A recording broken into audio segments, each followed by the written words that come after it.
Hi, I'm Chris Gasper, and this is Globe 10.0, joined today by Dan Shaughnessy. Well, the Red Sox have been pretty active so far this offseason. They made a number of moves. They bring in David Ross, they bring in Johnny Gomes, and just at the winter meetings down in Nashville, they signed Mike Napoli and Shane Victorino.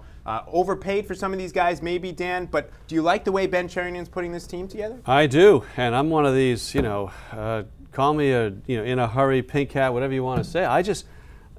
things had been going so slowly over there, and the team was so bad at the end of last year. And I'm not a fan of, the Red Sox saved all this money. Spend money, Now, okay, probably overspent for Victorino and Napoli. It was to save extra years. I understand that. I want to see a major league lineup. And the people you cited, I mean, I don't know much about Ross, but the people you cited, those are major league players. They're guys who have been in like playoffs and major, big situations. Hey, I'll bring those guys in here so that their lineup isn't a joke.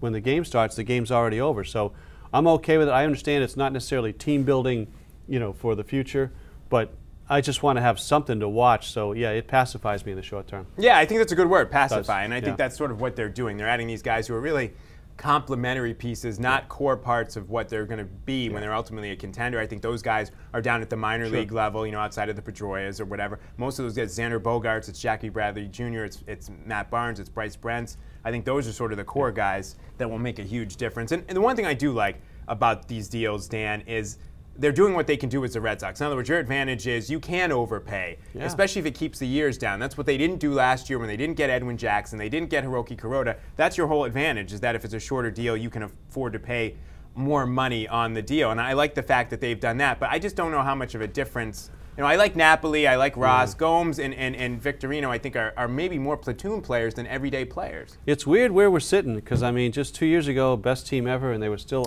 coming off the wave and looking ahead, winning World Series, and now we're like, what can make them a little less boring and more interesting, and in the short term. So yeah, it's this is not a quick solution for them to be a contending team again. I just think it makes them watchable in the meantime. Yeah, I'm okay with it. I think you nailed it with Pacify. They're making moves, so people are interested. If they weren't doing anything and holding on to all their money, I think people would be upset. But they're making some moves. They're giving you a little bit of hope. We'll see if it pans out.